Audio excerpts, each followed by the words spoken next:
इनकलाब लाने की कोशिश हो रही है। PDM minus Peoples Party ANP फिर कोशिश कर रही है। इस्लामाबाद की तरफ लॉन्ग मार्च का ऐलान हो गया है और शहबाज शरीफ साहब ने कहा है जी कि मौलाना फजलुर रहमान साहब की क़यादत में हम ये करेंगे। क्या नवाज शरीफ के वापस आए बगैर ये सब कुछ हो सकेगा? क्योंकि महंगाई है, लोग परेशान हैं, इसमें कोई शक नहीं। तो अगर अवाम की नब्ज पर हाथ रख देती है पीडीएम तो फिर दोबारा उनके पास मौका है। लेकिन अभी तक मसला ये है कि इस जलसे में भी अगर हम देखें या इससे पहले भी जितने भी जलसे हुए तब एक मोमेंटम बन गया था जो लाहौर जलसे में एकदम वो टूटता नजर आया और उसके बाद फिर हालात बहुत अजीबोगरीब हो गए। फजलुर रहमान साहब तो ये कह रहे हैं कि हमने कोरोना की वजह से कुछ अरसे के लिए रोका, लोगों ने कहा जी पीडीएम खामोश हो गई है, तो अब जनाब रोड कारवा भी होंगे, शहर शहर रैलियां भी होंगी। तो बाबर साहब कोरोना तो कहीं नहीं गया। अभी भी मैं देख रहा था सिंध में फिर पाबंदियां लगा दी गई हैं सिंध हुकूमत ने, पीपल्स पार्टी की हुकूमत ने, लेकिन वो तो काम जारी है। अब जलसों की इजाजत भी उन्होंने दे दी। अब ये कह रहे हैं रोड कारवा भी होगा, रैलियां भी होंगी, लेकिन कारकुन तो हैं। अभी इन्होंने खुद कहा जी 10,000 तो रजाकार वहां पर मौजूद थे। ये जमीयत इस्लाम चूंकि मेजबानी कर रही थी तो इस वजह से उनका कहना है 10,000 तो कारकुन थे। तो लोग तो इकट्ठे हो जाते हैं मगर आम आदमी की शिरकत नहीं हो रही। आम जो दिहाड़ीदार है, जो मजदूर है, जो बेचारा चले अगर सरकारी कोई मुलाजिम भी है वो भी, तो वो तबका नहीं साथ आ रहा, अगरचे वो परेशान है।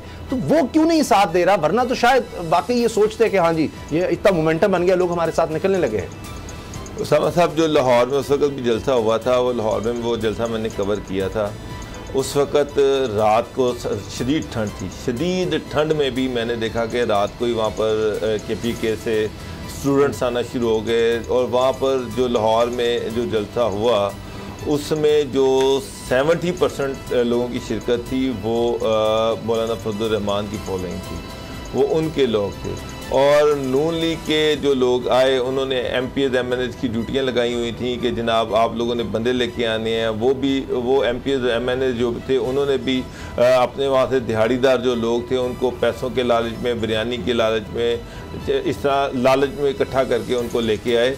और वो शायद वो जो एक तोक़ो की जा रही थी कि शायद लाहौर सारा उमड़ आएगा, उस तरह से नहीं हो सका। तो एक चीज़ तो क्लियर है कि मरियम जो उस वक़्त बयानियाँ लेके चल रही थी उस बयानियों को लाहौरियों ने पसंद नहीं किया। उस वक़्त भी मैंने देखा कि नून लीग की जो लाहौर की लीडरशिप थी वो मरियम के उस जलसे के लिए लोगों को इकट्ठा करने के लिए इंटरेस्टेड नहीं थी। उस वक़्त भी जो थोड़े बहुत लोग इकट्ठे किए थे वो खोखर बरादरान ने किए थे। ख्वाजा साद और इसके अलावा जितने भी लाहौर के बड़े बड़े लीडर हैं, राना मशहूद, ये उस जलसे में ये बैकग्राउंड में चले गए थे। इन्होंने बिल्कुल उस जलसे में कतन कोई इंटरेस्ट शो नहीं किया था। इवन लाहौर का कहते हैं कि लाहौर में सबसे ज़्यादा जो ग्रिप है वो हमजा शहबाज शरीफ की है, तो हमजा शहबाज शरीफ तो नज़र ही नहीं आया वहाँ पर। तो लड़ाई भी हो गई थी। ख्वाजा साद रफीक साहब मेरे ख्याल अदालत पेश में कहा जी तुम लोग नहीं लाए, तुम ये नहीं किया, और शहबाज शरीफ वहाँ मौजूद थे, उन्होंने को बीच बचाव करवाया। मरियम नवाज को बड़ा गिला था कि ये सारी लाहौर की जो लीडरशिप है इन्होंने वहाँ पर बंदे इकट्ठे नहीं किए।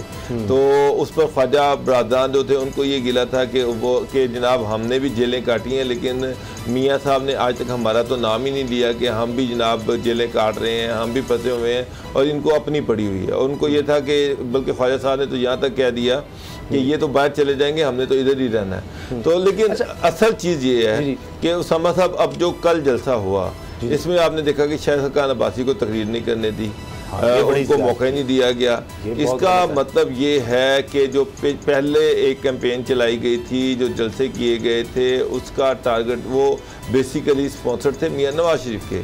और उसमें टारगेट थी अफवाज पाकिस्तान, अदारे, जिस तरह से नवाज शरीफ की जो तकरीरें थी, मरियम की तकरीरें थी, नाम ले के लोगों को जनाब उनको जो है उनको टारगेट किया गया। तो अब सिचुएशन बिल्कुल तब्दील है। अब शहबाज शरीफ इसको लीड कर रहे हैं। शहबाज शरीफ जो है वो मुफाहमत की पॉलिसी की बात कर रहे हैं। शहबाज शरीफ कौमी हुकूमत की बात कर रहे हैं। शहबाज शरीफ कह रहे हैं कि अगर उनको मौका मिला तो वो सारी पार्टियों को साथ लेके चलेंगे। उन्होंने यहाँ तक पे पार्टी का शुक्रिया अदा किया कि जनाब उस पे पार्टी की मदद की वजह से वो अपोजिशन लीडर हैं। तो ये एक मुफाहमती जो है वो चल रही है सारी कैंपेन, और उसमें जो टारगेट किया जाएगा वो सिर्फ गवर्नमेंट को किया जाएगा। शहबाज शरीफ ने हुकूमत गिराने की कहीं बात नहीं की। हुकूमत को दफन करेंगे, उन्होंने कहा इस्लामाबाद की तरफ लॉन्ग मार्च होगा, हुकूमत को दफन करेंगे। शहबाज शरीफ ने कहा है कि 2023 के जो इलेक्शन है उनको फेयर किया जाए। उन्होंने 2022 नहीं कहा, उन्होंने 2021 नहीं कहा, उन्होंने कहा 2023 के इलेक्शन को फेयर किया जाए। तो 2023 के इलेक्शन को अगर फेयर करना है तो फिर इसका मतलब गवर्नमेंट तो यही जाएगी कि ये उसको कैसे गिराएंगे। और मुझे तो नहीं लग रहा कि फिलहाल ये इस पोजीशन में, आज तो चौधरी प्रेलाई का भी बयान आ गया कि वो पंजाब हुकूमत में, वो पंजाब हुकूमत के साथ खड़े हुए हैं, और वो किसी भी ऐसी अटेम्प्ट जो है अगर उनको पंजाब हुकूमत को गिराने के लिए होती है तो वो उसके खिलाफ खड़े होंगे। तो एक तो आज तो उन्होंने ऐलान कह दिया, उस्मान बुज़दार साहब का साथ देने को कह रहेंगे। तो मुझे एक बात बताया, चौधरी बिरादरान अगर नहीं खड़े होते तो पंजाब में गवर्नमेंट कैसे गिरेगी? मेरा तो बहुत बड़ा सर वो लॉन्ग मार्च से, वो इनकलाब से गिरेगी। मुझे बताया गुलाम नबी साहब कि इदारों के खिलाफ बोलकर, जिस तरह अभी भी देखें तकरीरों में नवाज शरीफ साहब भी कह रहे हैं कि जी खुदा खौफी वाले जज, कुछ जज, यानी वो बाकी वो देखे ना कि वही इदारों को आपस में लड़ाना, कि सुप्रीम कोर्ट में ज्यादा जो जज हैं वो अच्छे नहीं है, सिर्फ चंद एक जज जो मतलब हक में फैसला दे दें या कोई तकरीर इस तरह की कर दें या इनके खिलाफ कोई कार्रवाई अगर हो जाए, वो खुदा खौफी वाले जज जो देते हैं, बाकी बुरे हो जाते हैं। यानी ये डिवाइड, इसी तरह से कुछ जनाब फौज में लोग इस तरह से हैं, वो लड़ाने की कोशिश, डिवाइड करने की कोशिश, ये जब होगा तो आज़ाद कश्मीर में देख भी लिया रिजल्ट आपने। उसके बावजूद माजी में आर पार होना था, मरीम साहब ने कहा कि आर या पार वो नहीं होता। फिर हमने देखा जी इस्तीफे आने थे, वो नहीं हो सका। फजलुर रहमान साहब का जी ठंड बड़ी थी इसलिए वो हमारा कामयाबी नहीं हो सका, वो जो धरना था उसके बाद ही पूरे मुल्क में उन्होंने फैला देना था और हर शहर बंद करना था, वो हमने देखा कि नहीं हुआ। तो स्ट्रीट पावर होने के बावजूद अगर ये सब नहीं हो सका, इस्तीफे भी नहीं आ सके, तो अब शहबाज शरीफ साहब के माजी को देखें, वो तो कहते थे मैं पेट फाड़ दूंगा, घसीटूंगा सड़कों पर। तो एक तरफ वो ये भी सोच रखते थे। तो महंगाई की इन्होंने बात जरूर की, अवामी मसाइल की बात जरूर की है, लेकिन जब इस तरह से इदारों को टारगेट करके या आपके तजादात होंगे तो कैसे लीड करेंगे इस्लामाबाद की तरफ एक लॉन्ग मार्च को या इनकलाब को या हुकूमत गिराने को? देखिए, ये जो बातें की जा रही हैं और जिन लोगों की तरफ से की जा रही हैं, अगर आप शहबाज शरीफ साहब की बात सुने तो आपको किसी जगह पे भी आपको नहीं कोई चीज़ ऐसी सुनाई देगी जिसमें वो ये कहते पाए गए हों कि हम जो है वो फ़लाँ अदारे ने इस तरह किया है, या फ़लाँ जो अदारा है उसमें बैठे हुए जजेस ठीक नहीं हैं, या वहाँ पे बैठे हुए जो दीगर लोग हैं वो ठीक नहीं हैं।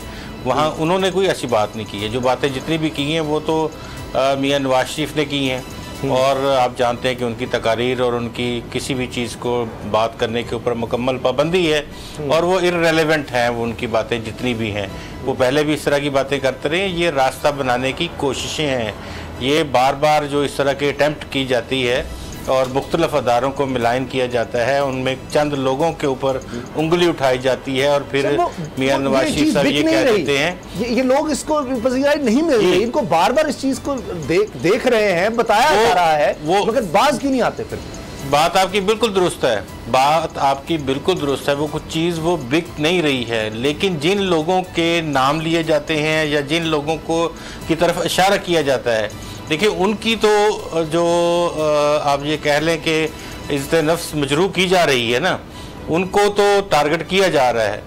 तो उनको तो समझ आ रही है इस चीज़ की कि ये अगर कोई भी बात की जाती है, कभी जिस तरह जनरल बाजवा साहब को छेड़ते थे, जो पिज़्ज़ा का नाम लेते थे, तो इस तरह की बातें करते थे, मरियम भी करती रही हैं, नवाज शरीफ भी करते रहे हैं, और बाकी उनकी पार्टी के कुछ लोग जो हैं वो भी करते रहे हैं। मैं आसिम बाजवा साहब की बात कर रहा हूँ। तो वो जो चीज़ें इस तरह की हुई हैं, तो उसमें आपने ये पहले ऑब्ज़र्व किया, अब भी हमने देखा कि ये बार बार इस तरह की चीज़ें मलायन करने के लिए, वो देखें आखिरकार जो बाजवा साहब थे वो छोड़ गए और उनको छोड़ना पड़ा। ये चीज़ें इस तरह से बार बार टारगेट, कभी एक को टारगेट करते हैं, कभी दो को टारगेट करते हैं, कभी तीन को टारगेट करते हैं, और इंटरनेशनल मीडिया भी इन चीज़ों को उछालता है। और फिर ये होता है कि प्रेशर नीचे जो है वो भी हायरार्की में थोड़ा बहुत प्रेशर बिल्डअप होता है। तो ये और कुछ नहीं है। मैं आपको बार बार ये बात अर्ज कर रहा हूँ कि इसमें अवाम के लिए कुछ नहीं है, इसमें महंगाई ख़त्म करने के लिए कुछ नहीं है। ये जितना भी हो रहा है ये अपनी सेल्फ प्रोजेक्शन के लिए हो रहा है। सब्सक्राइब करें और बेल दबाएं ताकि कोई खबर रह न जाए।